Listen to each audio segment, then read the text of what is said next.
కొందనాలమ్మా, దేవునికి స్తోత్రాలు కలుగును గాక. ఆమేన్, హల్లెలూయా.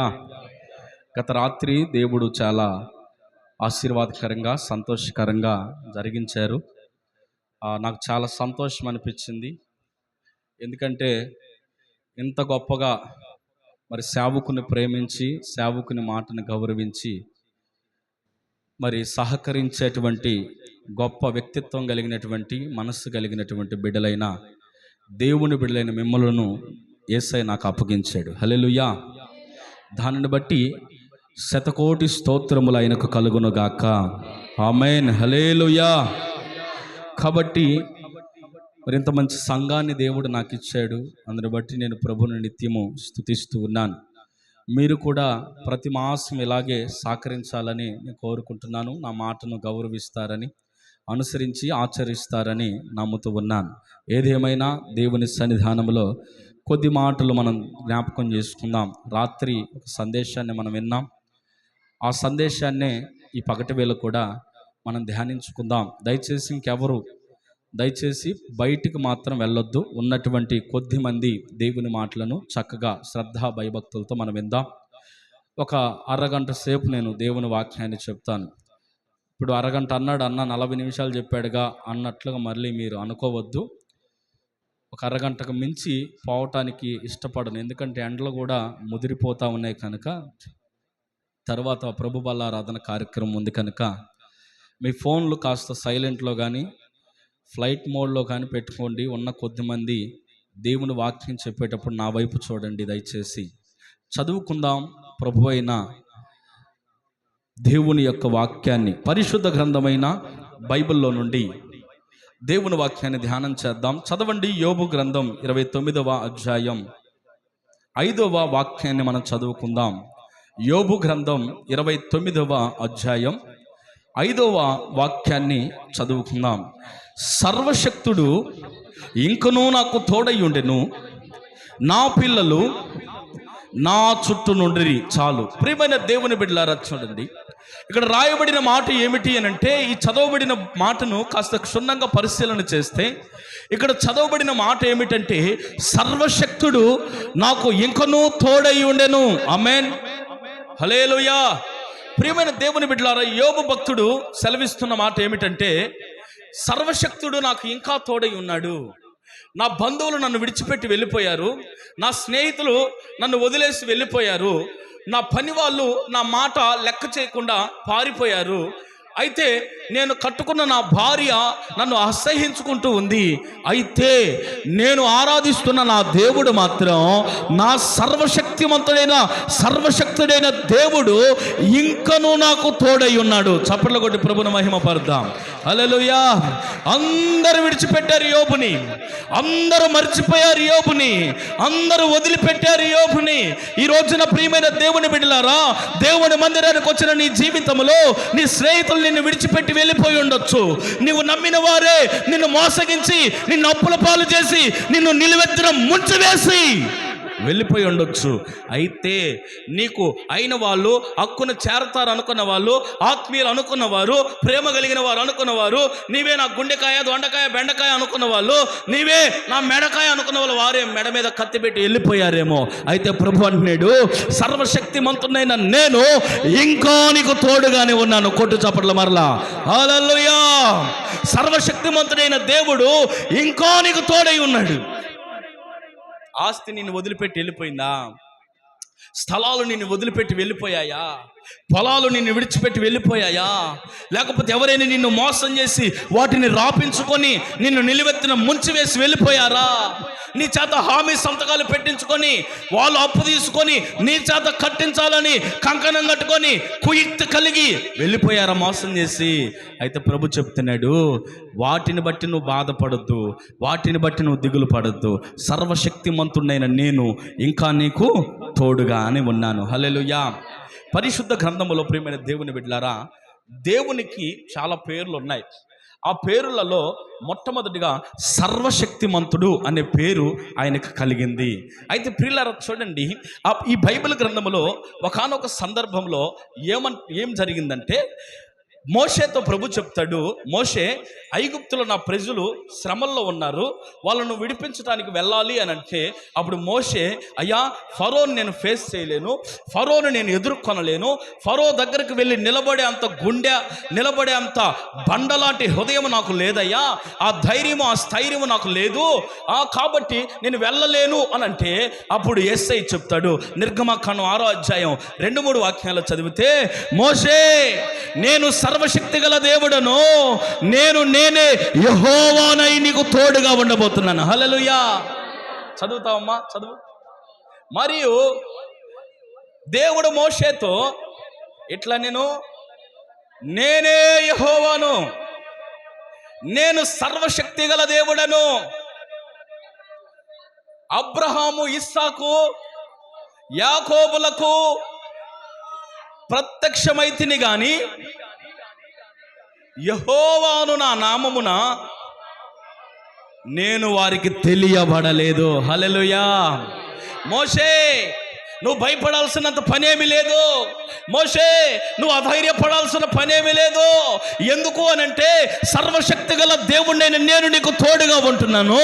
అంత మాత్రమే కాదు, ఆ నా దాసులైనటువంటి అబ్రహాముకు, ఇస్సాకుకు, యాకోబులకు నేను సర్వశక్తిమంతునిగానే తెలుసు. అయితే నీకు మాత్రం యెహోవాగా నేను తోడుగా ఉండబోతున్నా. హల్లెలూయా, హల్లెలూయా.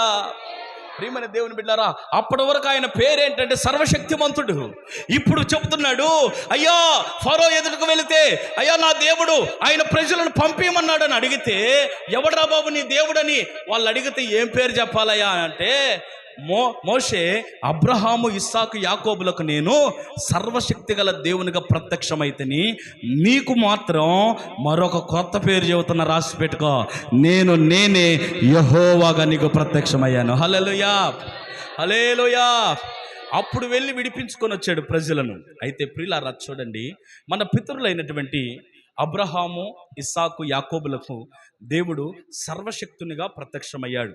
సర్వశక్తిమంతునిగా ప్రత్యక్షమైనటువంటి దేవుడు ఏం చేస్తాడయ్యా అనంటే, మత్తయి సువార్తలో 1వ అధ్యాయం 48వ వాక్యంలో రాయబడింది, సర్వశక్తుడు గొప్ప కార్యములను చేయును. హల్లెలూయా. సర్వశక్తిమంతుడు ఏం చేస్తాడంటే చెప్పండి, ఇప్పుడు గొప్ప కార్యాలను చేస్తాడు ఆయన. అయితే ప్రియులారా చూడండి, మన పితరులైన అబ్రహాము, ఇస్సాకు, యాకోబుల జీవితంలో సర్వశక్తునిగా ప్రత్యక్షమైన దేవుడు చేసిన కార్యాలేంటో మనం ఈ దినాన ధ్యానిద్దాం, చదువుకుందాం. ఆది కాండములో చూసినట్లయితే 17వ అధ్యాయం 1వ వాక్యాన్ని చూస్తే, అబ్రహాము, చదువుతామా? ఆది కాండం 17వ అధ్యాయం 1వ వాక్యం. అబ్రహాము 99 ఏండ్ల వాడై ఉన్నప్పుడు యెహోవా అతనికి ప్రత్యక్షమై, నేను సర్వశక్తి గల దేవుడను, నా సన్నిధిలో నడుచుచు నిందారహితుడవై ఉండుము. హల్లెలూయా. తర్వాత మాట చదవమ్మా. నాకును నీకును మధ్య నా నిబంధనను నియమించి ఉన్నాను, నా నిబంధనను నియమించి నిన్ను అత్యధికంగా అభివృద్ధి పొందిస్తాను. హల్లెలూయా. ప్రియమైన దేవుని బిడ్డలారా, నేను చెబుతున్న ప్రతి వాక్యం దగ్గర సర్వశక్తిమంతుడు అనే మాట ఉంటుంది, సర్వశక్తుడు అనే మాట ఉంటుంది. మీరు గమనించాలి ఈ సందేశాన్ని. ప్రియమైన వారులారా చూడండి, దేవుడు అబ్రహాముకు ప్రత్యక్షమై చెప్తున్నాడు, సర్వశక్తి గల దేవుడు నేను నీకు ప్రత్యక్షమై చెబుతున్న మాట ఏమిటంటే, అబ్రహాము నువ్వు 99 ఏండ్ల వాడిగా ఉన్నావు, కానీ అయితే నీవు నా సన్నిధిలో నడుచుచు నిందారహితుడివై ఉన్న ఎడల, నీవు నిందలేని వానిగా ఉన్న ఎడల, నీవు కళంకము లేని వానిగా ఉన్న ఎడల, నీవు మచ్చలేని వానిగా ఉన్న ఎడల, దాగులేని వానిగా ఉన్న ఎడల, నీవు అపరిశుద్ధత లేని వానిగా ఉన్న ఎడల, నిందారహితుడివై నువ్వు నా సన్నిధిలో ఉంటే నేను నిన్ను అత్యధికముగా అభివృద్ధి చేస్తాను. హల్లెలూయా. చెప్పు గట్టిగా, హల్లెలూయా. నీవు నిందారహితుడివై ఉండు, నా సన్నిధిలో నిన్ను అత్యధికముగా అభివృద్ధి చేస్తాను. హల్లెలూయా. నిందారహితుడు అంటే ఎవరండి అంటే, నిందలు లేనివారు. నిందారహితులు అంటే ఎవరు? నిందలు లేనివారు. రాత్రి చెప్పానుగా, నిందా సహితులు అంటే ఎవరు? నిందలు కలిగిన వారు. నింద లేనివారు అంటే ఎవరు? నిందారహితులు అంటే నిందలు లేనివారు. కొంతమంది మీద సంఘాలలో కొన్ని నిందలు ఉంటాయి. ఏమని ఉంటాయంటే ఈమె పలానా ఆమె వ్యభిచారం చేస్తుందండి అనే నింద ఉంటుంది ఒక్కొక్క ఆమె మీద. ఒక ఆమె మీద ఫలానా వ్యక్తి అబద్ధాలు ఆడుతుందండి అనే నింద ఉంటుంది. ఒక్కొక్క వ్యక్తి మీద ఫలానా ఆమె అయ్యా పాస్టర్ గారు ప్రార్థనకైతే వస్తుంది కానీ ఆమె నోరంతా సెప్టిక్ ట్యాంక్ కంటే భయంకరమైన దారుణం అండి బాబా, అంత కంపు కొట్టే బూతులండి అని చెప్తున్నారు. వాళ్ళ మీద ఉన్న నిందలేంటి? వ్యభిచారి అనే నింద, అబద్ధాలాడే మనిషి అనే నింద, ఆ దొంగ అనే నింద, అదే విధముగా వాళ్ళ మీద ఉన్న ఆ బూతులు మాట్లాడుతుందన్న నింద. ఈ రోజున ప్రియమైన దేవుని బిడ్డలారా, ఈ నిందలన్నిటిలో నువ్వు నిందారహితునిగా నిలబడాలి. హల్లెలూయా. ఈ నీ మీద ఉన్న వ్యభిచారం అనే నింద యేసు నామములో తొలగిపోవనగాక. నీ మీద ఉన్న అబద్ధాలాడే మనిషి అనే నింద యేసు నామములో తొలగిపోవనగాక. నీలో బూతులు మాట్లాడుతుంది ఈ మనిషి అనేటువంటి నింద యేసు నామములో తొలగిపోవనగాక. నీలో ఉన్న నిందలన్నీ తొలగించుకొని నీవు నిందారహితుని వలె, నింద లేని వాని వలె దేవుని సన్నిధిలో నువ్వు కానీ నడవగలిగితే, దేవుడు అంటున్నాడు, నీకు నాకు నియమించబడిన నిబంధన ప్రకారంగా నేను నిన్ను అత్యధికముగా అభివృద్ధి చేస్తాను. హల్లెలూయా, హల్లెలూయా. దానియేలు మీద నింద వేయాలి, ఎలాగే నింద మోపాలని చెప్పి నింద మోపారు.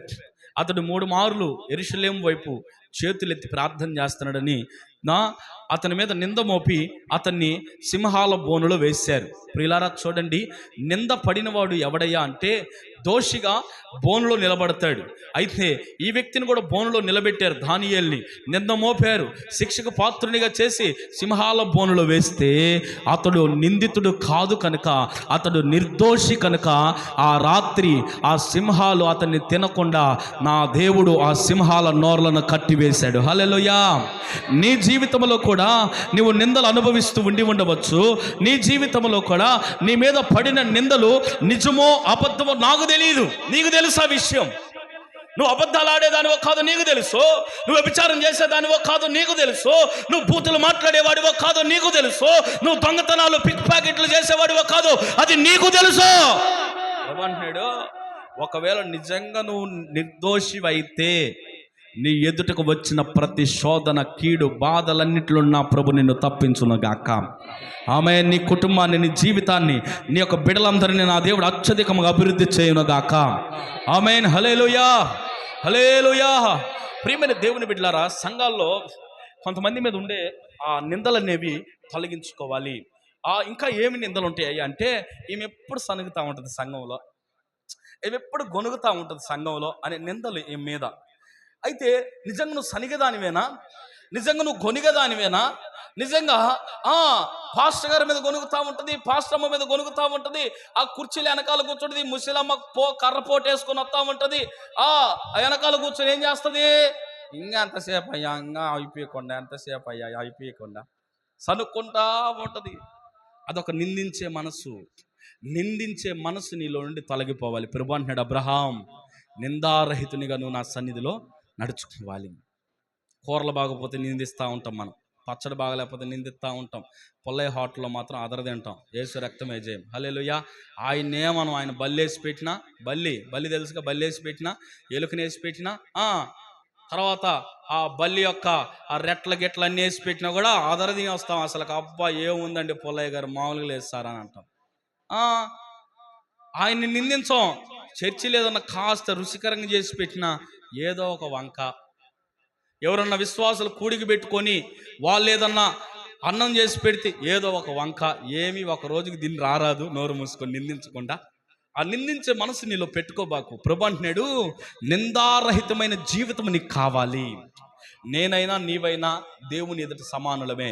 ఎవరిని ఇంటికి వెళ్ళామనుకో, అన్నా బాగుందా, అన్నా ఉప్పు తక్కువైనట్టుంది అన్న, వాసన వస్తూ ఉంది, ఉప్పు లేని వాసన అంటే, లేదులేమ్మా బాగుందమ్మా, కడుపు నిండా తిన్నామమ్మా అని చెప్పండి. నిజంగా అది బాగలేకపోయినా, అది పుల్లగొన్నా, పుల్లటి వాసన వచ్చినా, సద్ది వాసన వచ్చినా, సద్దాసన వచ్చే పెడతారంటావా? మనకి నిజంగా పెడతారా? పెట్టరాక ఎవరు పెట్టరు, బుద్ధి ఉన్న వాళ్ళు ఎవరు పెట్టరు కదా. ఒకవేళ నిజంగానే బాగలేదు అనుకుందాం, ఉప్పు కషంగా వేశారు అనుకుందాం, మౌనంగా వచ్చేసి ఒక ఇంటికి వెళ్ళాం, టీ పెట్టేస్తానయ్య అంటే సరే పెట్టమ్మని ఆరాటం పోరాటం తట్టుకోలేకపోతున్నామని పెట్టమంటే ఆమె పంచదార అనుకుని సాల్ట్ వేసింది, టాటా సాల్ట్. తెల్లగా ఉంటే సాల్ట్ ఎత్తే ఆమెకు అసలే చెయ్యి పెద్దదంటే ఇంత ఎడలిపు ఉంటుందని కాదు, ఘనంగా పెడుతుందని. అయితే ఆమె ఇష్టానికి వేసింది పాపం. వేసేసరికి మాకు ఇచ్చింది, తాగుతూ ఉన్నాం, ఒప్పగుంది. అట్ట తాగితే క్యాన్సర్ వస్తుంది అసలు మామూలుగా చెప్పాలంటే. అయితే ఇంకా తాగుతానే ఉన్నాం. అన్నయ్య బాగున్నా అన్నయ్య, పంచదార సరిపోయిందా అంటుంది. అమ్మ అస్సలు మామూలు లేదమ్మా, అదిరిపోయిందమ్మా అంటున్నాం మేము కూడా. ప్రియమైన దేవుని బిళ్ళారమ్మా, టీ తాగితే నీ చేత్తోనే తాగాలమ్మా అని అన్నాం. అంటే ఆమె అనుకుంటుంది, సిగ్గుపడతా ఉంది, కాలు ఏలేట రుద్దుతా అనుకుంటుంది పాపం. ఆ తిక్కలామకు తెలియదు ఇందులో ఉప్పు ఉందని. అయితే ప్రియమైన దేవుని బిడ్డలారా, పొరపాటును కూడా ఏమనలేదు, మౌనంగా ఆడబెట్టి వచ్చాం. మేము ఇంటికి పోయినాక ఆమె పోసుకొని తాగిందంట టీ. అప్పుడు ఒక్క షిప్పు అలా పీల్చి కేకరి చూసిందంట. ఏంట్రా బాబా, ఇంత ఓపిక ఏంట్రా సేవకులు. అంటేనే ఫోన్ చేసి, అన్నయ్య ఇందులో సాల్ట్ వేసాను అన్నయ్య, మరి మీరు చెప్పలేదేంది అన్నయ్య అంటే, ఎందుకులేమ్మా నిన్ను నిందించటం, నువ్వేదో ప్రేమగా పెట్టావుగా, ఇప్పుడు తెలిసిందిగా, ఇంకీసారి అటు చేయబాకలే అని వదిలేసి. ప్రియమైన దేవుని బిడ్డలారా, ఆ ఇంటి వాళ్ళు తినేంతవరకు మనం వంక పెట్టకూడదు. మనం తినేసామా, బయటకు వచ్చేసాం, వాళ్ళు తిన్నాక అరే ఏంటి వీళ్ళు ఏం చెప్పలేదే, ఇంత చండాలంగా ఉన్నాయి ఈ కూరలు, ఈ అన్నం కూడా మెతుకులుగా ఉడకలేదే, అమ్మ ఎంత మంచి సంఘం ఇచ్చావేసయ్యా, ఇలా కాళ్ళు గడిగి నెత్తిన చల్లుకున్నా నేను దీవించబడతానేసయ్యా అని అనుకోవాలి నీ గురించి. హల్లెలూయా, హల్లెలూయా. గత రాత్రి నేను ఆలోచిస్తా ఉన్నా, నిజంగా ఏమి చూసి నా మాట విన్నారు వీళ్ళు ప్రభా అంటే, మనసులో ఉండ ఒక ఆలోచన వస్తుంది, నిన్ను చూసి కాదురా బాబా, నీలో ఉన్న నన్ను చూసి వాళ్ళు మాట వింటున్నారు. హల్లెలూయా, హల్లెలూయా. నేను చాలా సంతోషపడ్డా ప్రభా, ఇంతమంది బిడ్డలను ఇచ్చావు, నన్ను ప్రేమించి అల్పున్న భాగ్యున్నయ్యా, వాళ్ళను ప్రేమించే భాగ్యం నాకు ఇచ్చావు, నన్ను ప్రేమించే భాగ్యం వాళ్ళకి ఇచ్చావని ప్రభు సన్నిధిలో ప్రార్థన చేసుకుంటూ కూర్చుండిపోయాను నేను సంతోషంతో గత రాత్రి. ప్రియమైన దేవుని బిడ్డలారా, సంతోషం సగం బలం, సంతోషమే సమాధానం. కనుక మనం నిందిస్తే ఆ నింద ప్రతి నిందగా మనకు వస్తుంది. ఒక నింద ఒక 100 అన్నాడు దైవజనుడు యేసన్న గారు. నువ్వు ఒక నిందను నిందిస్తే 100 నిందలు నీ మీదకి వచ్చి పడునుగాక. ఆమేన్. దీనికి చెప్పరు ఆమేనని. దేవుడు మిమ్మల్ని దీవించను కాకంటే ఆమేన్ ఆమేన్ అన్న ఆమేన్ ఆమేన్ అంటారు. యేసు రక్తమేజం. ప్రియమైన దేవుని బిడ్డలారా, చూడండి, సంఘములో నీ మీద ఉన్నటువంటి నిందను తొలగించుకునే దానికి ప్రయత్నం చెయ్యి. ఏందోనన్నా సంఘానికి వస్తాను కానీ పలానక్క ఏంది ఎప్పుడు అట్లా చూస్తూ ఉంటుంది అన్న, ఏంది వ్యసనంగా చూస్తుంది ఏంటన్నా. అయ్యో, సంఘములో ఎవరన్నా సేవకుడు కానీ ఒక అన్నతో కాస్త మంచిగా ఉంటే ఈ అన్నకు నొప్పి, ఈయన అట్లా చూస్తాడు ఏందో పాపం. మరి ఒరే, ఇప్పుడు దాకా నీతోనే ఉన్నాను కదా బాబా, మీ ఇంటికి వచ్చినప్పుడు నీతోనే ఉంటాను కదా, మీ ఇంటికి ప్రార్థన చేయడానికి వచ్చినప్పుడు ఉంటాను కదా, ఏడన్నా కూటములు కలిసినప్పుడు ఉంటాను కదా, మరి ఇప్పుడు వాళ్ళు కూడా వచ్చారు కదా, సంఘములందరూ సమానమే కదా సేవకునికి. ఒకే కుటుంబాన్ని ప్రేమించాలని నువ్వు కంకణం కట్టుకుంటే అట్ట? సేవకుడు ప్రేమను అందరికి పంచాలి.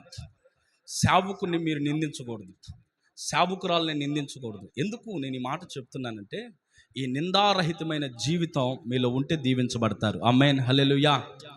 ఇది విమర్శ కాదు, మిమ్మల్ని నేను విమర్శించటంలా, ఇది విమర్శ కాదు. విమర్శించటం అంటే వేరు, ఇది సరిచేయటం. హల్లెలూయా. ఇది ఏంటిది? సరిచేయటం. వాక్యము 2 అంచులు కలిగిన ఖడ్గము కనుక, ఒకవైపు మీ బలహీనతలను తెగ నరుకుతూ, ఒకవైపు నా బలహీనతలను తెగ నరుకుతూ మనలందరినీ సార్వత్రికమైన సంఘముగా కట్టడానికి దేవుడి వాక్యాన్ని ఇచ్చాడు. హల్లెలూయా, హల్లెలూయా. కొంతమంది అనుకుంటా ఉంటారు, ఈ పాస్టర్కి ఇంకేం పని ఉండదు అబ్బా, ఎప్పుడు మమ్మల్ని విమర్శిస్తూ ఉంటారు. ఇది విమర్శ?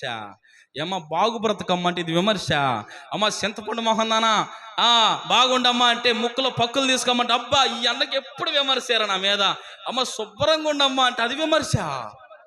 విమర్శకి శుభ్రంగా ఉండే బుద్ధి చెప్పేదానికి తేడా తెలియకపోతే ఎట్టా నీకు? ఇంకా ప్రియమైన దేవుని బిడ్డలారా, నిందారహితమైన జీవితం నీలో ఉంటే నువ్వు ఖచ్చితంగా దీవించబడతావు. నేను అంటాను, వాక్యం చెప్పే నన్ను చూడొద్దు, నువ్వు వాక్యం ఏం చెప్తుందో దానిని చూడండి. ఈ వాక్యాన్ని చూడండి. వాక్యం ఎవరంటే దేవుడు. హల్లెలూయా. వాక్యం ఎవరంటే దేవుడు. దేవుడు ఎవరంటే వాక్యమే దేవుడు. ఆది యందు వాక్యం ఉండను, వాక్యము దేవుని యొద్ద ఉండెను, ఆ వాక్యమే కృపాసత్య సంపూర్ణమై శరీరధారిగా భూమికి దిగివచ్చింది యేసు ప్రభు రూపములో. కనుక నిందారహితునిగా దేవుని సన్నిధిలో నువ్వు నడిచిన నాడు నా ప్రభు అంటున్నాడు, అబ్రహాము నిన్ను అద్భుతమైన ఆశీర్వాదముతో నిన్ను గొప్పగా నేను అభివృద్ధి చేస్తా అని చెప్పే మాట ఏంటంటే, నువ్వు నిందారహితునిగా బ్రతకడం నేర్చుకో. ఇతరులను నిందించబాకు దయచేసి. నిన్ను నువ్వు నిందించుకో చేతనైతే. అవతల వాని ముఖం మీద పౌడర్ ఎక్కువ ఉందా, నా ముఖం మీద ఏమైనా ఉందేమో అని చెప్పి చూసుకో. అమ్మో ఈ పిల్లకి అది పౌడర్ కూడా పూసుకోవడం రాదు, తెక్కలది ఇది అది ఇది అన్నాం అనుకో, ఎందుకు అక్కడ తగాదే ధనవసరంగా. అంతే కదా, ఎదుటి వాళ్ళని కదిలిచ్చామనుకో తగాదే. ఇప్పుడు నీ పౌడర్ నువ్వు పూసుకో జాగ్రత్తగా, నీ మొహం నువ్వు కడుక్కో జాగ్రత్తగా, నీ శరీరాన్ని నువ్వు శుభ్రం చేసుకో, నీ హృదయాన్ని నిందలు లేకుండా శుభ్రం చేసుకో ఇక్కడ. అంతేగాని నీకు దేవునితో ఉన్న సంబంధం ఎంతవరకు ఉందో దాన్ని ఒక క్లారిఫై చేసుకో, అంటే ఒక క్లారిటీ చేసుకో. తమ్ముడా దాన్ని తగలబాకు నాయనా, మళ్ళీ ఫోన్ కొనలేను నేను, ఓకేనా? నిండు వందనాలు. ప్రియమైన దేవుని బిడ్డలారా చూడండి, నీవు నిందారహితునిగా ఉంటే దేవుడు ఏం చేస్తాడంట చెప్పండి అన్న, అర్థం కాలేదు మీకు? అత్యధికముగా అభివృద్ధి. అభివృద్ధి ఆశీర్వాదం కాదు ఇక్కడ, అభివృద్ధి. ఇప్పుడు నీకు 2 సొక్కాలు ఉన్నాయా, 4 సొక్కాలకు ప్రభు అభివృద్ధి చేయబోతున్నాడు. హల్లెలూయా. నువ్వు ఒక్క బిడ్డనే కానీ ఇంకా సంతానం లేదని బాధపడుతూ ఉంటే, అసలు నీ జీవితంలో సంతానమే లేక బాధపడుతుంటే ప్రభు అంటున్నాడు అత్యధికముగా అభివృద్ధిని కలుగు చేయబోతున్న సంతాన విషయంలో. హల్లెలూయా, హల్లెలూయా. నువ్వు వ్యాపారం చేస్తున్నావు, వ్యాపారంలో అభివృద్ధి లేదన్నయ్య అని అంటే నువ్వు నిందారహితురాలిగా ఉండు. ఎలా ఉండాలి? నిందారహితురాలిగా అని అంటే అబద్ధాలు ఆడకుండా ఉండు. పాల ప్యాకెట్ ఎంత ఎంత తమ్ముడు? పాల ప్యాకెట్ వాళ్ళు 30 రూపాయలకి వేస్తారు. పెద్ద పాల ప్యాకెట్ సంగతులేమ్మా, ఎవరమ్మా 12 రూపాయలు అనింది ఇప్పుడు? పెద్దది 30-35, ఒక ఆయన 42 రూపాయలు అమ్ముతున్నాడు అర్బన్ కాలనీలో. ఇంక ఎట్టొస్తాయి డబ్బులు? అభివృద్ధి ఎట్టొస్తుంది? అది మోసం, అది అబద్ధం.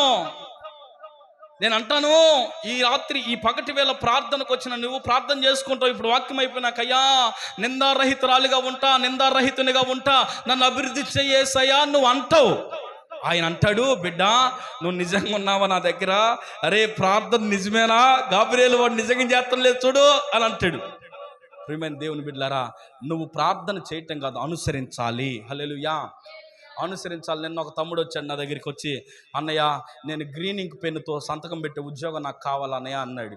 గ్రీన్ ఇంక్ పెన్నుతో సంతకం పెట్టేది ఎవరంటే ఎంఆర్ఓలు, విఆర్ఓలు, ఇంకా పెద్దోళ్ళు ఎండీలు, తర్వాత కలెక్టర్లు, వీళ్ళు గ్రీన్ ఇంక్తో సైన్ పెడతారు, సంతకం పెడతారు. తమ్ముడు ఏం చదువుకున్నావు అని అన్నాను. అన్నయ్య నేను డిగ్రీ చదివాను. మరి డిగ్రీ చదివి గ్రీన్ ఇంక్తో సంతకం పెడతామనేది అసంభవం కదా అని అన్నా. అయితే అన్నయ్య నేను మాస్టర్స్కి ప్రయత్నం చేస్తాను, మాస్టర్స్ చదివిన తర్వాత అంటే ఇంకొక డిగ్రీ చదివిన తర్వాత అప్పుడు కోరుకుంటాను అన్నయ్య అని అన్నాడు. నేను చెప్పాను, అదే కరెక్ట్ తమ్ముడా, నువ్వు ఇంకొక డిగ్రీ చేసి మాస్టర్స్ చదివి ఆ తర్వాత గ్రీన్ ఇంక్ పెన్నుతో సంతకం పెట్టాలి ప్రభా అని కోరుకో, దేవుణ్ణి ఖచ్చితంగా దయచేస్తాడు. హల్లెలూయా. నీలో అర్హత లేదు, అర్హత లేకుండా నాకు ఇది కావాలేసయ్యా అని అంటే దేవుడు ఎలా ఇస్తాడు? ఇవ్వడు కదా. అంతేనా కాదమ్మా? ఇప్పుడు నేనున్నాను, కారు నడపటం రాదు నాకు, కారు కావాలేసయ్యా, కారు కావాలేసయ్యా నేను ప్రార్థన చేస్తే దేవుడిని కారు ఎత్తాడక్క? లేదు. అరే బాబు నువ్వు ముందు కారు నేర్చుకోరా, తర్వాత వచ్చి అడగరా. తల్లిదండ్రులు కూడా కొంతమంది, అమ్మా వాడు పక్కింటి అబ్బాయి వాడు వినయ్ గాడు సైకిల్ దొక్కుతా ఉన్నాడు, నాకు కూడా సైకిల్ కావాలమ్మా అంటే, వాడికంటే వచ్చి వాళ్ళ అమ్మ నాయన చేత కొనిచ్చుకొని తొక్కుతున్నాడు. మరి నీకు సైకిల్ వస్తే కదరా కొనిచ్చేది, ముందు సైకిల్ నేర్చుకో. అంతేనా? సైకిల్ నేర్చుకుంటే నన్ను కొనిచ్చేది. కొంతమంది ముందే కొనిస్తున్నారులే, మూతిపోలు రాలి తొర్రి అవటానికి. అర్థమవుతుందా? ప్రియమైన దేవుని బిడ్డలారా చూడండి, నిందారహితమైన జీవితం, అర్హత పూర్వకమైనటువంటి జీవితం మనలో ఉంటే మనం ఖచ్చితంగా అభివృద్ధి నొందుతాం. హల్లెలూయా. నీలో నింద ఉండకూడదు, నీ మీద నిందలు ఉండకూడదు. అయ్యో పలానక్క కొట్టుకెళ్తే, పలానక్క దగ్గరికి వెళ్తే అసలు మోసం చేయకుండా ఉండదండి అనే పేరు నీకు రాకూడదు. ఎందుకు? ఈ వాక్యం విని నువ్వు సరిచేసుకుని బ్రతకలేదన్న లోపం ఉంటే. ప్రియమైన దేవుని బిడ్డలారా చూడండి, అయ్యా ఫలానా అన్నోళ్ళు ఇంటికి వెళ్తే అబ్బో ఇంకా ఆయన చెప్పే సోది అసలు వినలేం బాబా, అసలు ఇంకా ఆయన నోటికి అద్దు ఉండదు, మరి ఇంకా ఆయన మాటలకి విలువే ఉండదు. ఇంకొకటేమైన మాట్లాడుతూ ఉంటాడని ఆ మాట్లాడే నింద. ఏ అన్న మాట్లాడే రోగం ఉందిరా ఆ అన్నకి, అదొక నింద. ఓరగా లోడా మాట్లాడుతున్నావు అనుకో, ఆ నిందని నువ్వు తొలగించుకోవడానికి ప్రయత్నం చెయ్యి. ప్రియమైన దేవుని బిడ్డలారా, బైబిల్ గ్రంథంలో ఒక తల్లి ఉంది. 12 సంవత్సరాల నుండి పిల్లలు లేరు ఆమెకి. ఆమెను అందరూ అంటున్నారు గొడ్రాలు గొడ్రాలు గొడ్రాలు గొడ్రాలు అంటున్నారు. ఏమంటున్నారు చెప్పండి? గొడ్డలా గొడ్డలా గొడ్డలా గొడ్రాలు గొడ్రాలు గొడ్రాలు అంటున్నారు. గొడ్రాలు అంటే పిల్లలు లేదానా అని అంటున్నారు. ఎక్కడన్నా శుభమాని పెళ్లి చేసుకున్న వాళ్ళు ఏదన్నా మరుల వెళ్ళికి కానీ లేకపోతే అత్తగారింటికి కానీ వెళ్తా ఉంటే ఈ యొక్క గొడ్రాలు అనే అమ్మాయి కానీ దెబ్బలో కసువు పోసో లేకపోతే ఏదైనా కొట్టికెళ్ళో ఎదురొస్తా ఉంటే మేకలు కాసుకుంటానో లేకపోతే బర్రెలు కాసుకుంటానో గొర్రెలు కాసుకుంటానో ఎదురొచ్చిందనుకో ఆ రోడ్లో, అర్రే ఈ పనికి మన గొడ్రాల మొహం అడ్డొచ్చిందే ఎదురొచ్చిందే అని చెప్పి వాడు కూడా ఆడు గొడ్రాలే అనిపోతాడు. అయితే ఆ తల్లి 12 సంవత్సరాల వరకు యెహోవా యందు భయభక్తులు లేదు ఆమెకి. వాళ్ళని నిందించి వీళ్ళని నిందించింది.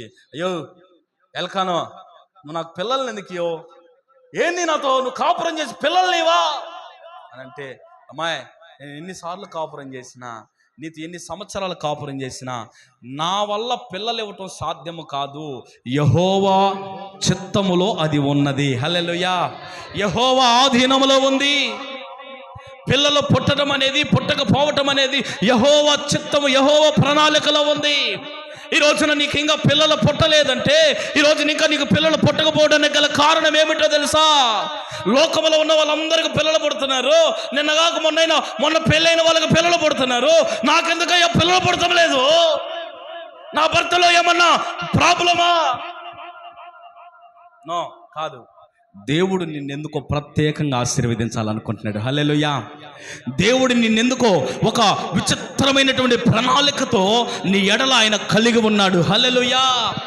లేటుగా పుట్టిన లేటెస్ట్గా దేవుడు ఆశీర్వదించాలని కోరుకుంటాడు. హల్లెలూయా. 12 సంవత్సరాల తర్వాత దేవుని మందిరంలోకి వచ్చి, ప్రభువా ఒక్క బిడ్డని అయ్యా అని కంటి నిండా నీళ్ళు పెట్టుకొని ఏడవటం ప్రారంభించింది ఆ తల్లి. ఏడిస్తే, నా మీదున్న నింద తొలగించుకుంటానయ్యా, నా మీదున్న నింద తొలగించుకుంటాను, ఒక్కసారి నాకు బిడ్డనిస్తే నేను నిందారహితురాలిగా మారిపోతాను. హల్లెలూయా. నువ్వు బిడ్డను ఊరికే ఇవ్వద్దయ్యా, ఆ బిడ్డని నీ పేరట నేను ప్రతిష్ఠిస్తాను. హల్లెలూయా. నీ పేరట నేను ప్రతిష్ఠ చేస్తాను. వాడు పుట్టినది మొదలుకొని పాలు విడిచిన నాడే నీ బలిపీఠం మీద పెడతాను, వాడిని సేవకుని పాదాల దగ్గర వదిలిపెడతానయ్యా అని తీర్మానం చేసుకొని దేవుని దగ్గర మాట ఇచ్చి బయలుదేరింది.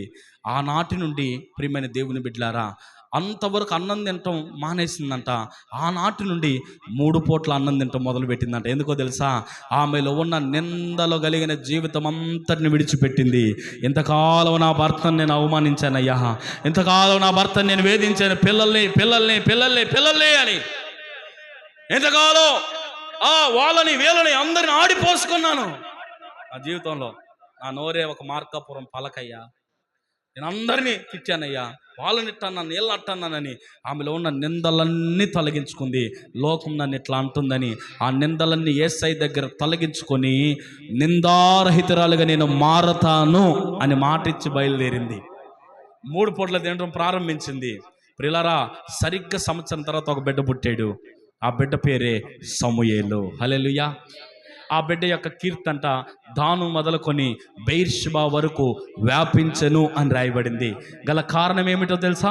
మీకు అర్థమయ్యే భాషలో చెప్పాలంటే, మన కాశ్మీర్ మొదలుకొని కన్యాకుమారి వరకు ఆయన యొక్క కీర్తి వ్యాపించింది అని రాయబడింది. అంటే ప్రియమైన దేవుని బిడ్డలారా, కాశ్మీర్ మొదలుకొని కన్యాకుమారి వరకు అంటే ప్రధానమంత్రి యొక్క కీర్తి ఎంతవరకు వ్యాపించిందమ్మా? భారతదేశం అంతా తెలుసు. ప్రధానమంత్రి ఎవరు చెప్పండి? నరేంద్ర మోడీ అని. నరేంద్ర మోడీ కంటే కూడా ఈయన ఖ్యాతి, ఈయన కీర్తి విస్తారముగా వ్యాపించింది. హల్లెలూయా, హల్లెలూయా. ప్రియమైన దేవుని బిడ్డలారా, నీకు ఆలస్యం అవుతుంది అని చెప్పి నువ్వు బాధపడుతున్నావు. నేను మనవల్ని ఎత్తుకోలేకపోతున్నాను, అయ్యో నేను కుమారులు ఎత్తుకోలేకపోతున్నాను, కూతురులు ఎత్తుకోలేకపోతున్నానని నువ్వు బాధపడుతున్నావు. నీలో ఉన్న నిందాసహితమైన జీవితం ఏమై ఉందో దానిని దేవుని దగ్గర ఒప్పుకోలు చేసుకో. నీలో నిందా సహితమైన జీవితాన్ని దేవుని దగ్గర ఒప్పుకోలు చేసుకో. ప్రియమైన దేవుని బిడ్డలారా, నా వైపు చూడండి ఒకసారి. నీలో ఉన్న నిందా సహితమైన జీవితాన్ని నువ్వు ఒప్పుకోలు చేసుకోగలిగితే నిందారహితురాలుగా నువ్వు మారుదువుగాక. ఆమేన్. హల్లెలూయా, హల్లెలూయా. రెండవ మాట మనం చదివినట్లయితే అక్కడ రాయబడుతుంది, ఆదికాండం 26వ అధ్యాయం 1వ వాక్యాన్ని చదివితే, ఆదికాండం 26వ అధ్యాయం 1వ వాక్యాన్ని మనం చదువుకుందాం. ప్రియమైన దేవుని బిడ్డలారా చదవండి. ఆదికాండం. అబ్రహాము దినములలో వచ్చిన మొదటి కరువు కాక మరి ఒక కరువు ఆ దేశములో వచ్చెను. అప్పుడు ఇస్సాకు తెరాహులో ఉన్న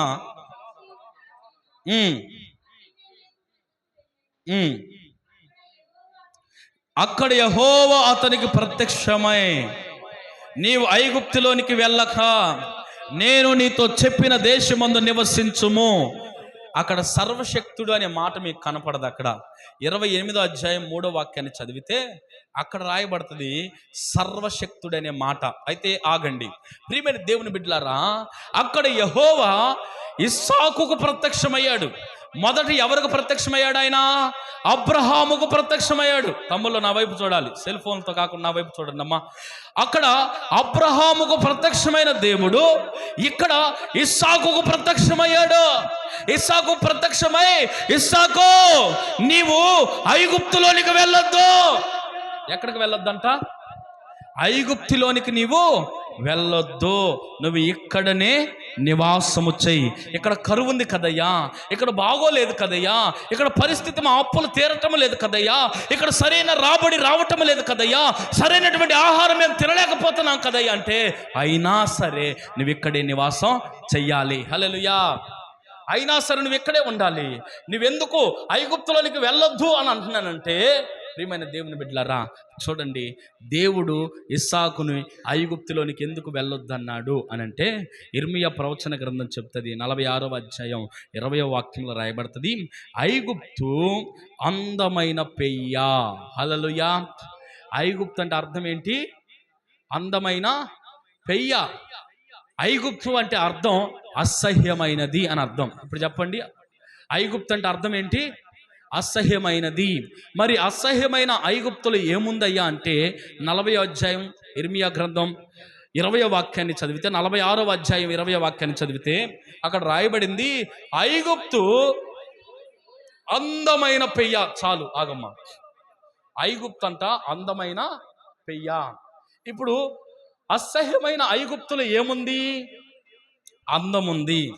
ఇప్పుడు అందం అక్కడ ఉంది కనుక అది ఎలాంటి అందం అంటే కామ క్రోధ మదమచ్చర్యమ కలిగిన అందం అది.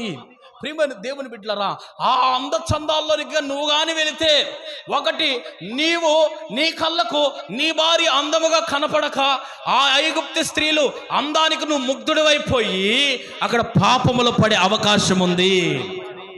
లేదా ఒకవేళ నీ భార్య ఐగుప్తులో ఉన్నటువంటి అందానికి పడిపోయి నిన్ను మోసం చేసే అవకాశం ఉంది కనుక నీవు ఐగుప్తులోనికి వెళ్ళొద్దు, ఇక్కడే ఉండు.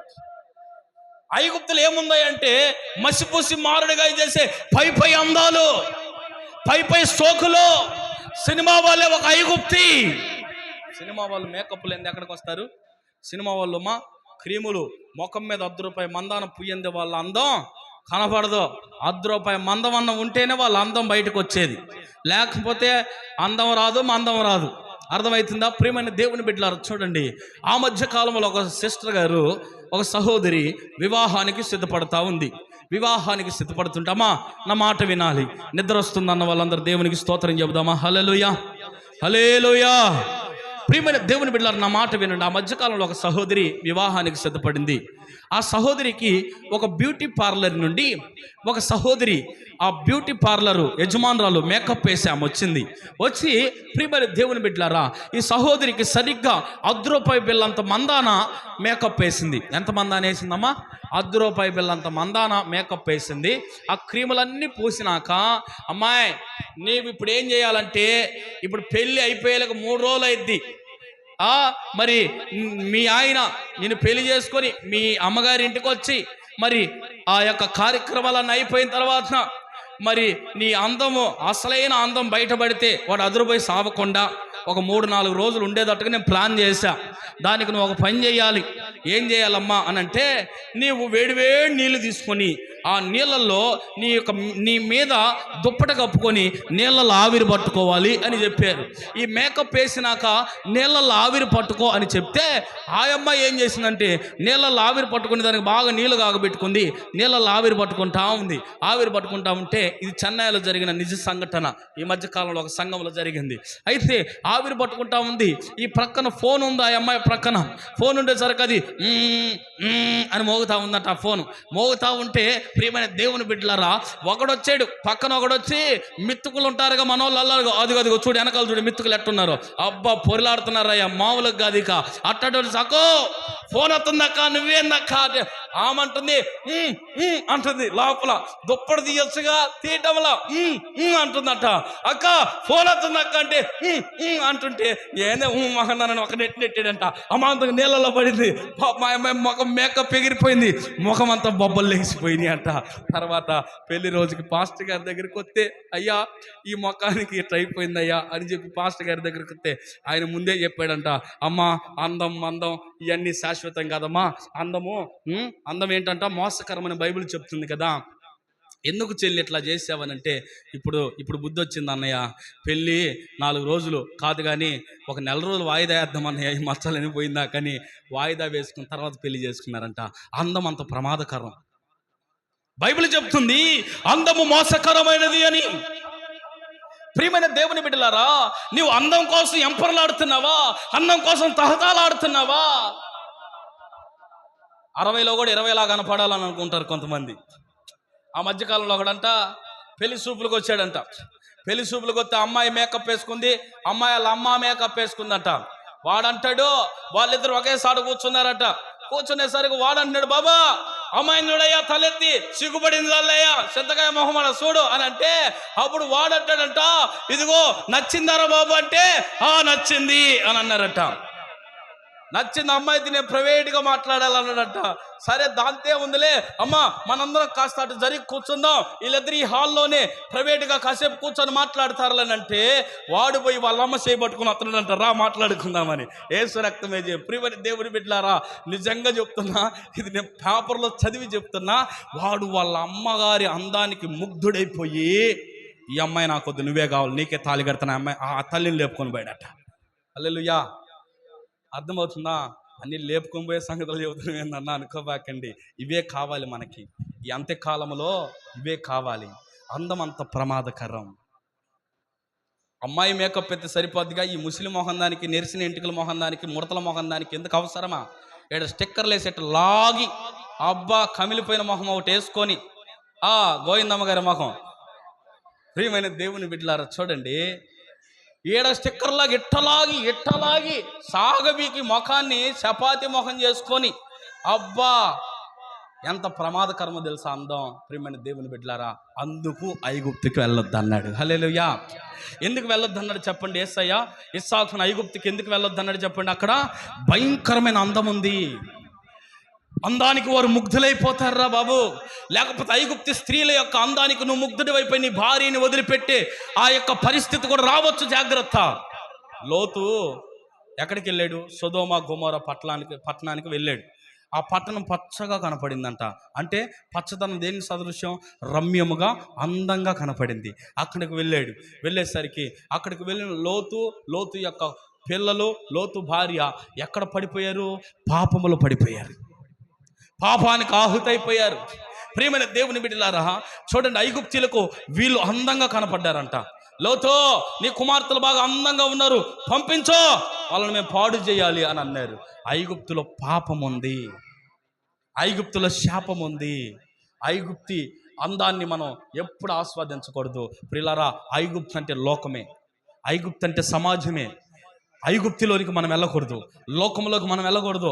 ఇప్పుడు నువ్వు బాప్తిసం తీసుకున్నావు, బలారాధనలో చేయబోతున్నావు, నువ్వు ఒక దేవుని బిడ్డగా, నువ్వు ఒక పరిశుద్ధరాలైనటువంటి వ్యక్తిగా దేవునిలో ఆయన రక్త మాంసంలో పాల్గొనాలని నువ్వు వచ్చిన నీవు ఐగుప్తులోకి ఎందుకు వెళ్తావు? మరలా ఈరోజు పరిశుద్ధురాలైన కన్యకగా, పరిశుద్ధమ్మగా, పరిశుద్ధుడిగా నువ్వు దేవుని సన్నిధిలో ఆయన రక్త మాంసాలు పుచ్చుకున్న నీవు ఐగుప్తులోనికి ఎందుకు వెళ్తావు మళ్ళా రేపటి జన్మ నుండి? తప్పు కదా. నువ్వు ఐగుప్తులోనికి వెళ్ళకూడదు. ఇక నువ్వు ఐగుప్తు జోలికి వెళితే నీ జీవితం పతనావస్థ స్థితిలోనికి దిగజారిపోద్ది. జాగ్రత్త. నువ్వు ఐగుప్తులోనికి వెళ్ళకూడదు. ఈ రోజుల్లో తల్లి తల్లిలాగా, పిల్ల పిల్లలాగా ఉంటే సమస్యలు ఎందుకు వస్తాయి? తల్లి డ్రెస్సులు వేసా, పిల్ల డ్రెస్సులు వేసా. ఇప్పుడు నేను అంటాను, ఇద్దరు అక్కా చెల్లెళ్ళు అయిపోయారు, అంతే కదా అక్క? ఇప్పుడు ఇద్దరు అక్కా చెల్లెళ్ళు అయిపోయారు. వాళ్ళలో తల్లి ఎవరు చెప్పండి మీరు? ఇప్పుడు నేను ఉన్నాము, చిన్నపిల్లడు డ్రెస్సులు వేస్తారు. ఈ మగోళ్ళలో లేదనుకుంటే ఈ సూచన ఎంతమంది ఉందా? లేదు కదా? ఏంది మీరేను ఉలుకు లేదు పలుకు లేదు, ఏంది మాకేం తెలుసానే? అయ్యయ్యో, మగవాళ్ళలో పెద్ద వేరియేషన్ మనం చెప్పలేమేమో, కానీ ఆడవాళ్ళలో చెప్పగలుగుతాం. తల్లి బిడ్డ సమానం కాదు, తల్లి స్థానం గొప్పది. అక్కడ 5వ తరగతిలో ఒక కథ ఉంటుంది. కొండ గొప్ప కొండదే, ఉడత గొప్ప ఉడతదే, ఎవరు గొప్ప వారిది. తల్లి కొండ అయితే పిల్ల ఉడత లాంటిది. తల్లికి పుట్టిన ఆ పిల్ల చీర కట్టుకుని వస్తే, తల్లి డ్రెస్ వేసుకుని వస్తే ఎట్లా ఉంటుంది? దేవునికి అవమానం కదా అది. ప్రియమైన దేవుని బిడ్డలారా, చూడండి, నీవు ఉండవలసినటువంటి ఆ యొక్క నీకు ఏ అందాన్ని దేవుడు నియమించాడో ఆ అందాన్ని నువ్వు కలిగి ఉండాలి. హల్లెలూయా. ఎస్తేరు పరిశుద్ధాత్మ అనే అందాన్ని కలిగి ఉంది. హల్లెలూయా. పరిశుద్ధాత్మ అనే అందాన్ని కలిగి ఉంది. ప్రియమైన దేవుని బిడ్డలారా, ఎస్తేరు అంట హేగే అనే అందాన్ని ధరించుకుంది. ఈరోజు నువ్వు ఏ అందాన్ని ధరించుకుంటున్నావు చెప్పు? లోకంలో ఉన్న అందాన్ని నువ్వు ధరించుకుంటున్నావా? లేకపోతే నీ జీవితంలో నీవు అసహ్యమైన దాన్ని నువ్వు ధరించుకుంటున్నావా? టీపీఎం పెంతెకోస్తు అపోస్తలుల బోధలో పాస్టరమ్మలు, ప్రార్థనకు వచ్చే స్త్రీలు ఏం చేస్తారంటే, వాళ్ళకు ఒక క్రమం ఉంటుంది. వాళ్ళు తెల్ల బట్టలు ధరించుకోవాలి, తెల్ల చీరలు ధరించుకోవాలి. ఆదివారం వస్తే ఈ పరిశుద్ధాత్మ అనుభవాన్ని నేను చెప్తున్నాను, హేగే అనుభవాన్ని నేను చెప్తున్నాను. ఎస్తేరు కంటే ముందు వెళ్ళిన వారేమో ఆ హేగే అనే నఫంసుకుల అధిపతి, అంటే దానికి సాదృశ్యం పరిశుద్ధాత్ముడు అని బైబిల్ చెప్తుంది, బోధకులు చెప్తున్నారు.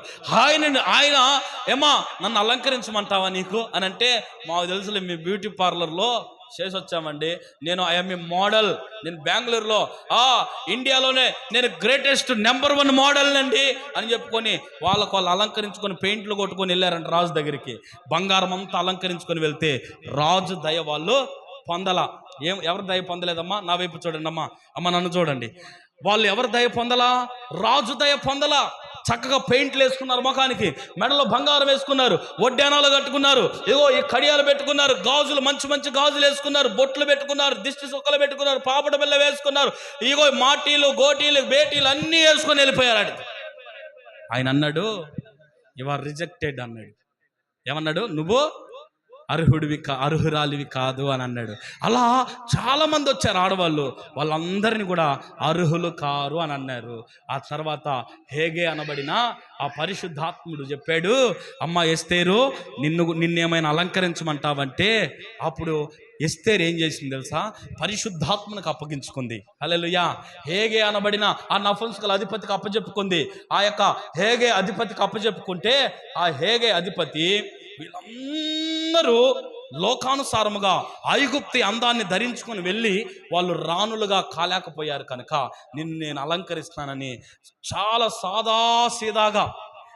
సాదాసీదాగా అంటే, ఈ లోకంలో చెప్పాలంటే దేవునికి నచ్చే విధానం ఏంటంటే, ఒక తెల్ల చీర, బజార్లో తిరగమని కాదు నేను అనేది, ఎట్ట తిరగమంటవా తెల్ల చీర కట్టుకొని అన్నట్టు చూడకుండా, మందిరానికి వచ్చేటప్పుడు ఒక మంచి చీర కట్టుకొని, ఒక మంచి బట్టలు ధరించుకొని, ముడి కట్టుకొని, అంటే తగ్గింపు జీవితం చెప్తున్నా, ముడి కట్టుకొని స్త్రీలైతే ఆ చక్కగా ఇక ఏమి ధరించుకోకుండా దేవుని దగ్గరికి వచ్చి నిలబడు, నా ఎదుట నా బిడ్డ రిక్తురాలి వలె నిలబడింది. హల్లెలూయా. ఎలా నిలబడిందంట?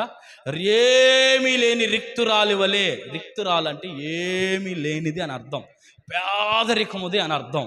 అలాంటి విధానంలో ఇంత తగ్గించుకొని నిలబడి నీ బిడ్డను నేను ఖచ్చితంగా నా కవిగిలిలో చేర్చుకోవాలి. హల్లెలూయా. ఇలా తగ్గించుకున్న ఈ బిడ్డను నేను దీవించాలి, బహుగా అభివృద్ధి చేయాలని దేవుడు ఎస్తేరు వైపు చూపించాడు. ఆ రాజు ఎస్తేరు వైపు చూసి అంటాడు, ఇదిగో నీవు నా భార్యగా ఉండటానికి అర్హురాలివి. ఆమేన్. హల్లెలూయా. ఎస్తేరు ఏం ధరించుకొని పోయింది అక్క? ఏం ధరించుకొని పోయిందన్న? ఎస్తేరు ఏం ధరించుకొని పోయింది? ఏమి ధరించుకొని పోలా. గాజులు ధరించుకోలేదు, మెట్టెలు ధరించుకోలేదు, లేకపోతే పట్టీలు ధరించుకోలేదు, ఇంకా వగైరా ఏమీ ధరించుకోలా. ధరించుకోనటువంటి ఎస్తేరు దేవునికి ఇష్టరాలుగా మార్చబడింది. హల్లెలూయా, హల్లెలూయా. అయ్యా మరి తెల్లచీర ఎందుకయ్యా క్రైస్తవులు కట్టుకునేదని లోకంలో ఒక ప్రచారం ఉంది. ఎందుకు అనంటే తెలుపు పరిశుద్ధతకు సాదృశ్యం. హల్లెలూయా. ఊర్లో పెద్ద మనుషులు నిలబెడతారు. పెద్ద మనుషులు చూడండి, తెల్ల పంచ తెల్ల చొక్కా వేసుకుంటారు. ఎందుకని? వాళ్ళలో తప్పు లేదని వాళ్ళు పెద్ద మనుషులుగా నియమించబడ్డారు. అవునా కదమ్మా? ఒకే భార్య కలిగిన వ్యక్తి పెద్ద మనిషి, నీతిమంతుడే పెద్ద మనిషి. ఇప్పుడు పెద్ద మనిషిగా నిలబడతా కూడా 2-3 కొంపలు కూలుస్తా ఉన్నాడు అనుకో, ఆయనట పెద్ద మనిషి అవుతాడు. నాకే తీర్పు తీర్చడం, రాబాయా నీ కొంపను కూల్చుకో, సరిగా చూసుకోరా బాబా, పోయి వాళ్ళ కొంపలు చావటం కదా, నోరు మూసుకొని నువ్వు కూడా తీర్చడానికి కోసం సిగ్గులేనోడా అని వెళ్ళిపోతా. అవునా కదా? అంతే కదా? ఇప్పుడు నేనే ఉన్నాను, మీరు నా మాట వింటున్నారు, మీకు నేను న్యాయం చెప్పాలి, తీర్పు తీరుస్తాను, ఏదైనా పంచాయతీ చెప్తాను. అలాంటి పరిస్థితులు ఏదన్నా మీ కుటుంబాల్లో సమాధానాన్ని కలుగు చేయడానికి, అన్నా నువ్వు వచ్చి మాకు ఏదన్నా కొద్ది మాటలు చెప్పి మా భార్య భర్తల మధ్య సమాధానం పరచన్నానంటే, ఇప్పుడు సమాధాన పరచడానికి వచ్చే నేను ఎట్టుండాలా? సమాధానంగా ఉండాలా. నా కుటుంబంలో నేను ఎట్టుండాలా? ఆధిపత్యంగా ఉండాలా. నేను నీతిపరుణ్ణై ఉండాలా. నేను తగ్గింపగలిగిన వాడినై ఉండాలా. కసుబుసులాడుతూ తగాదులు పెట్టుకుంటా నా కుటుంబాన్ని నేను సరిగా చూసుకోలేకపోతే నీ కుటుంబాన్ని నేనే వదిలేస్తా, వచ్చి న్యాయం ఏం తీరుస్తా నీకు? అంతే కదా? అర్థమవుతుందన్నమాట ప్రియులారా. అందము మోసకరము. హల్లెలూయా, హల్లెలూయా. అందుకనే ఈ తెలుపు దేనికయ్యా సాదృశ్యం అంటే పరిశుద్ధతకు సాదృశ్యం. ఈ పరిశుద్ధులందరూ కూడా అన్నిటికీ అర్హులే. పరిశుద్ధుడు పాట పాడటానికి అర్హుడు, పరిశుద్ధుడు వాక్యం చెప్పడానికి అర్హుడు, పరిశుద్ధుడు న్యాయం తీర్చడానికి అర్హుడు, పరిశుద్ధమైన అందం కలిగిన వాడు సమాజంలో నడిచి వెళుతున్నా అయ్యో అతడు పరిశుద్ధుడు పరిశుద్ధుడు పరిశుద్ధుడని ఆయన గురించి అనేక మంది ప్రజలు చెప్పుకుంటారు. పరిశుద్ధుడైన దేవుణ్ణి ఆరాధించే మరొక పరిశుద్ధుడైన ఇతడు అని చెప్పుకోవాలంటే నువ్వు అందానికి ప్రాధాన్యత ఇవ్వకూడదు. నేను అంటాను, అందము యవ్వన కాలంలో ఉన్నంతసేపు ఉంటుంది.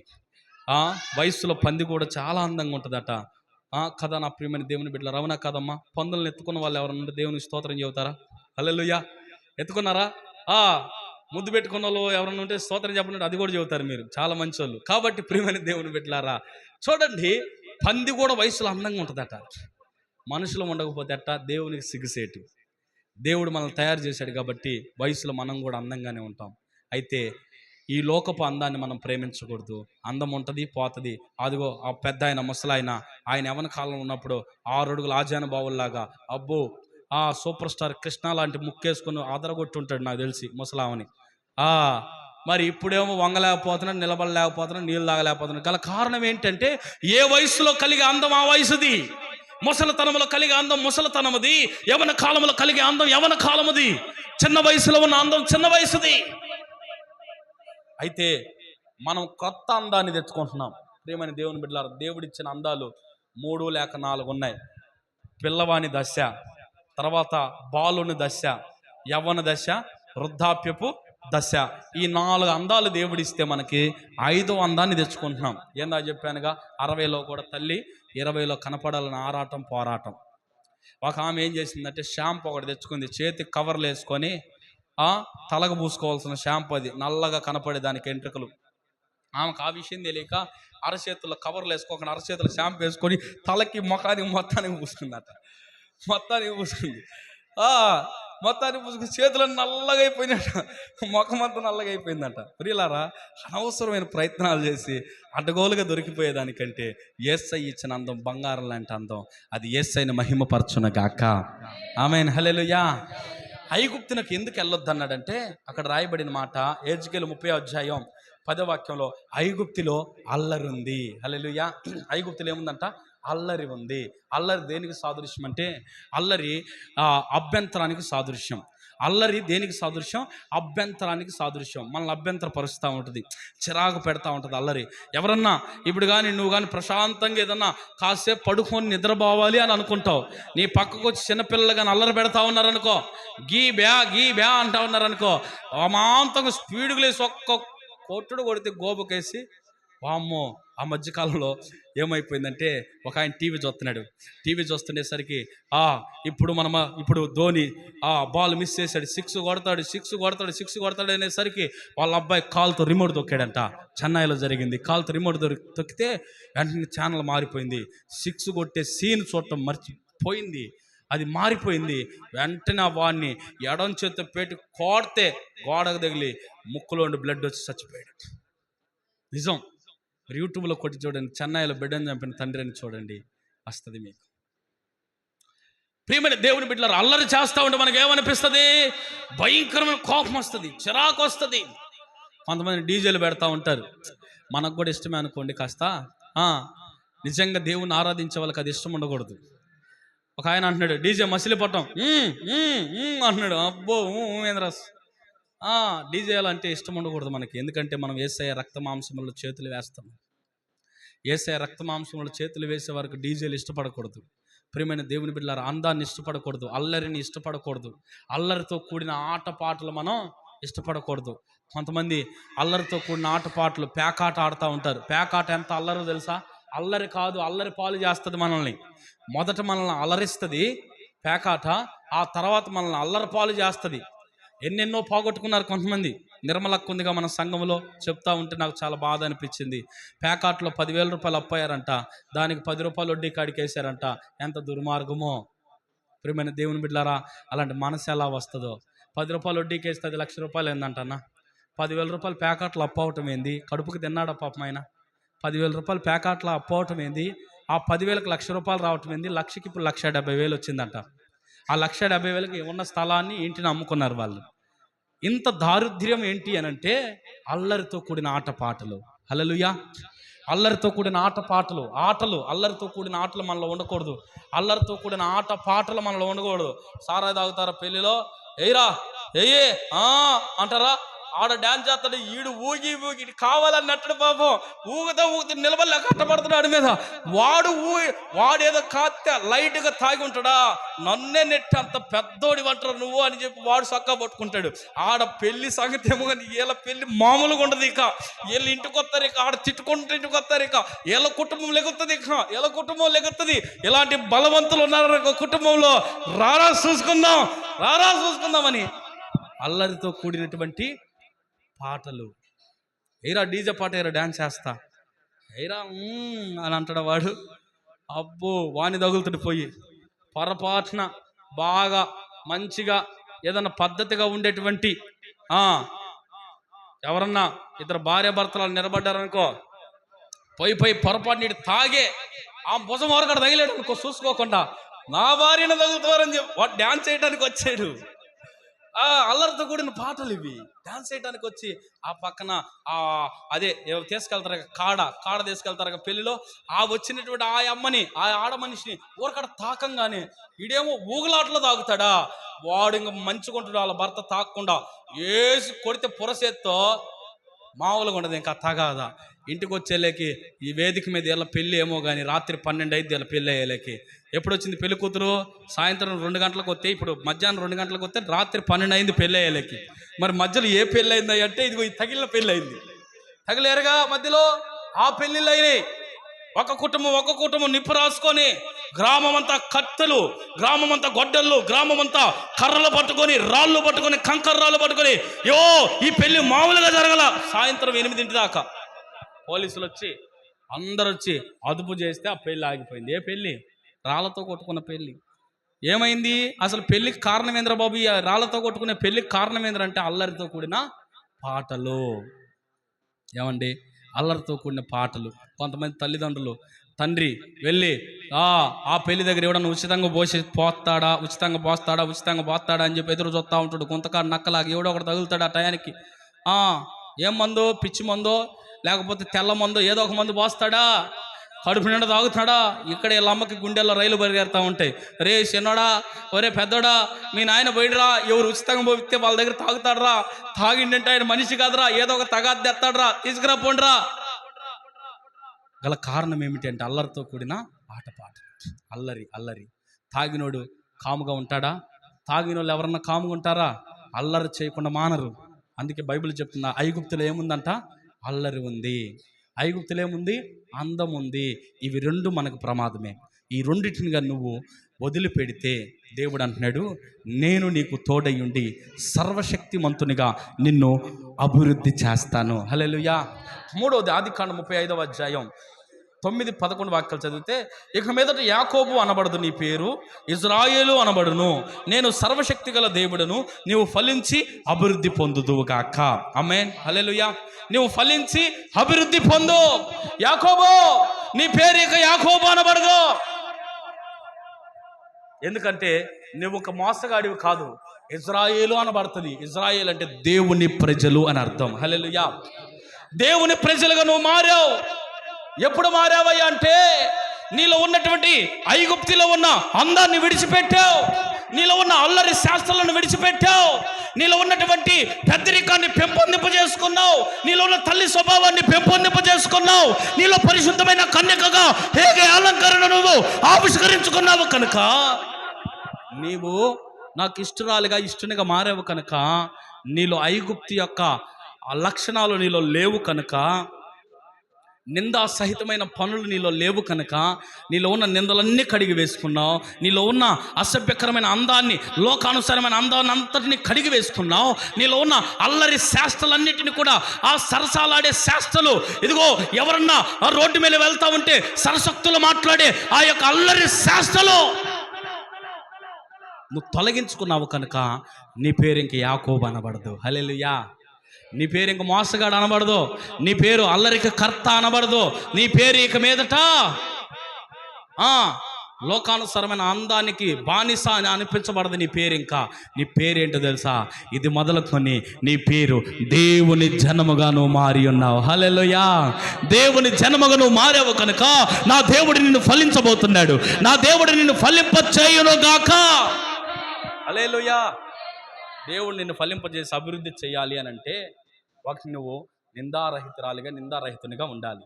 రెండోది, ఐగుప్తులో ఉన్న అందం జోలికి, ఐగుప్తులో ఉన్న అల్లరి జోలికి మనం వెళ్ళకూడదు. ప్రియమైన దేవుని బిడ్డలారా, మూడవది, నీవు ఏం చేయాలంట? నీవుగానే మారాలి, యాకోబుగా నువ్వు ఉండకూడదు. మూడవది ఏంటిది? యాకోబు అంటే ఎవరు? మోసగాడు. నువ్వు మోసగానిగా ఉండకూడదు. నువ్వు మోసగానిగా ఉంటే నీలో అభివృద్ధి రాదు ఖచ్చితంగా. కాబట్టి 3 మాటలు నీ మనసులో పెట్టుకొని ప్రార్థన చేసుకుందామా. మరి బాప్తీసం తీసుకున్న పురుషులందరూ ఇటువైపు కూర్చోండి, బాప్తీసం తీసుకున్న స్త్రీలందరూ ఇటువైపు కూర్చోండి. ప్రభువా, నిందారహితునిగా నన్ను మార్చయ్యా, నింద లేనివానిగా నన్ను మార్చయ్యా అని ఒకసారి మనం ప్రార్థనలో ఏకీభవిద్దామా. దయచేసి అందరం అమ్మ కూర్చోవాలి. ఇటు కూర్చోండి అక్క. మా తీసేసేయండి ఒకసారి తమ్ముడు, మా వరుసన కూర్చోండి. మీరు పురుషులందరూ ఇటువైపు కూర్చోండి అన్న.